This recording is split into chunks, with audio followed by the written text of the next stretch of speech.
Hi everybody, today's Saturday the 23rd of November. There's Coltrane and his grandparents. Y'all know that if you watch the videos that Polar last Thursday was a week that, oops, it was Coltrane. Excuse me, Cole. Anyway, Polar, he's got his spinal cord, the short end of it is pitched off at the end of his spine. And Thursday, today's Saturday the 23rd of November, Thursday was a week.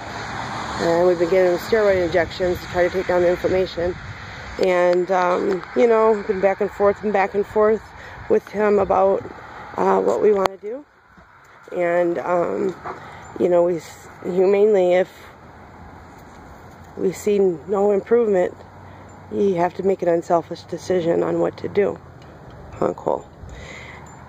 However, with the many times taking him in and out potty and keeping him social and keeping his spirits up is a big deal, because he don't know what's wrong. He just sees everybody else running and playing, and he has to drag himself around, and it's pitiful. But like today, it's a nice day, so we get outside. In the house, he looks out, everybody's running, and he cries and howls, and, you know, I try to be a steady companion inside, but he wants to be out with his pack. Now, him and Cole spent an awful lot of time growing up with his grandpa. However, you know, he's a playful puppy.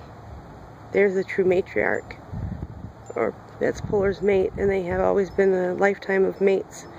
And Powder, you know, she's staying right by his side, and whether it's in the house, it's outside, and she's tolerable. He's smiling and scripping he's got his teeth stuck. I have my finger in his ear. Anyway, sorry, I don't need to get off the subject.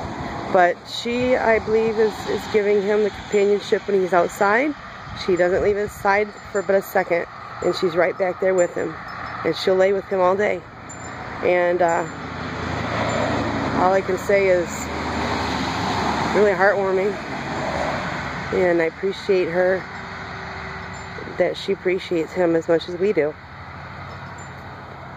And we can only hope that he gets sound enough that he can live out the last couple years of his life here pain-free and mobile. Even if he, you know, that's our rug, thank you. That's a puppy, 8-month-old puppy for you. When you get ready to get a dog or a puppy, remember, they're puppies. He might be 100 pounds, but he's a puppy. He won't be a year for 3 more months, or 4 months. That's your boy, Cindy, the beautiful boy. Speaking of, if you see this today, I'll be getting in touch with you. I got all the packet information from the vet, and we'll copy it and send it by mail to you. Well, actually, I fax it to the Department of Ag and then mail you all copies directly. Anyway, he's a good boy. Polar's been mentoring him. He's spent the last couple months of his time with the king of the castle, and that's Polar. And Caesar is right behind him. And, you know, Caesar is that's Caesar's parents. And Caesar is Cole's father. Yes. But, again, I appreciate Powder, that she appreciates Polar as much as we do, and she loves him. And you can see that she loves him. And often dogs, I mean, they're a pack, they bond. You know, Scylla and Polar grew up together. Scylla's with my aunt, Debbie, in Massachusetts. And she also has Maggie May. And Maggie May is a little red Polar puppy. And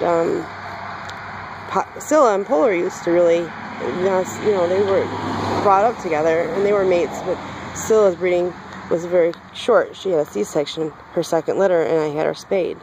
I was very green and didn't know a lot, but regardless, You know, like these two are life companions. You know, I mean, Powder's only ever been bred with Polar. And the same...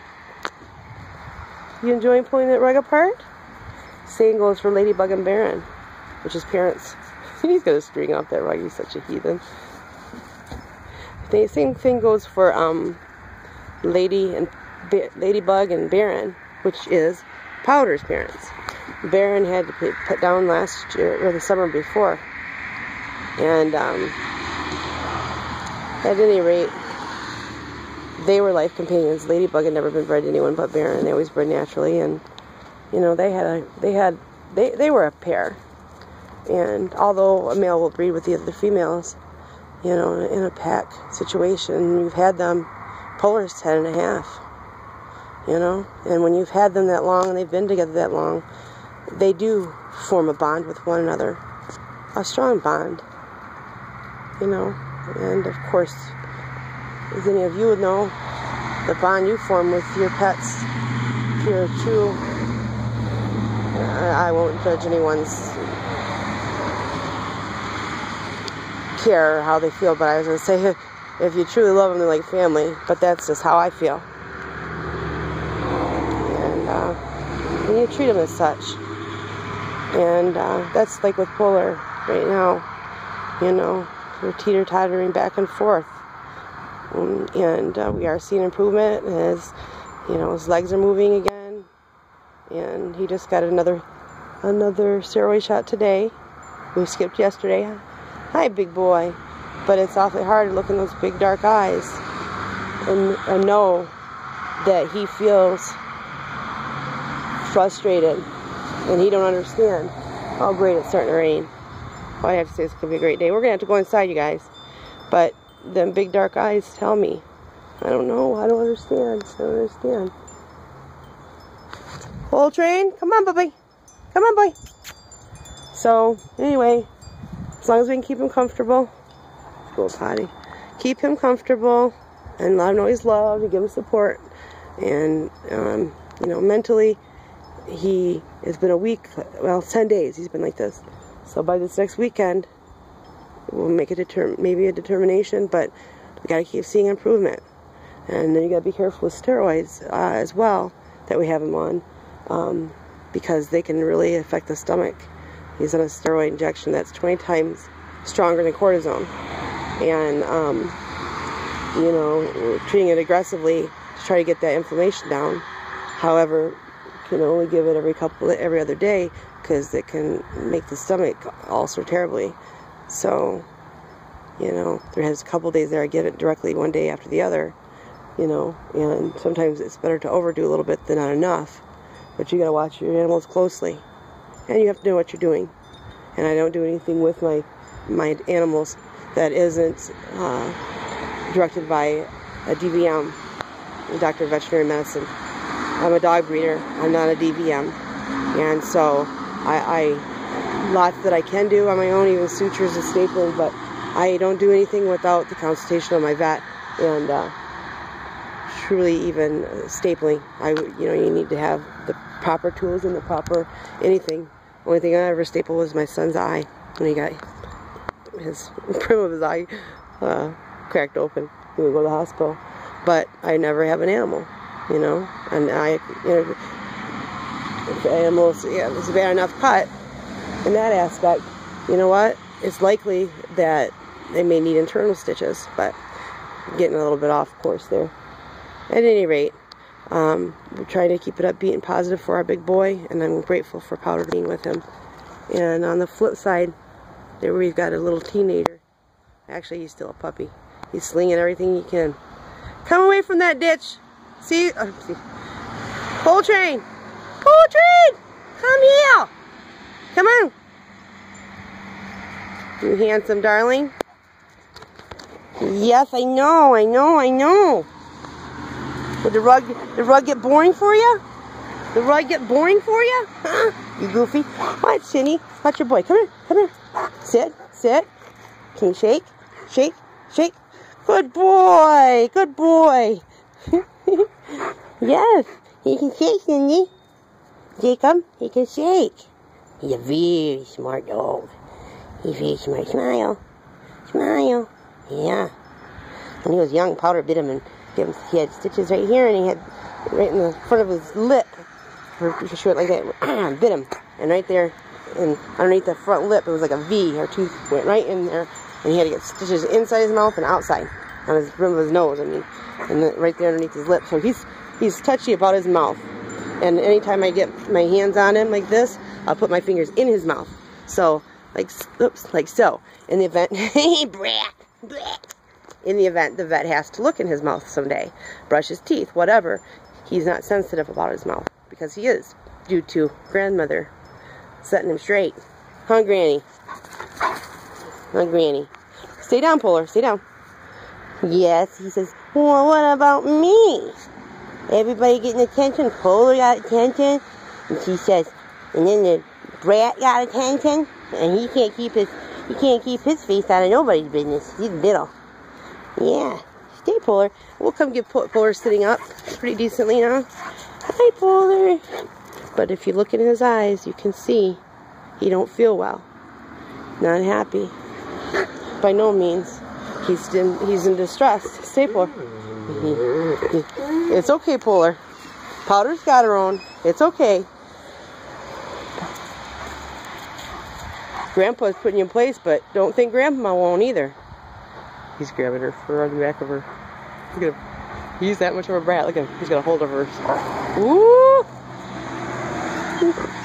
Oh, Polar, it's okay, boy. He's not top. If he was up, he went.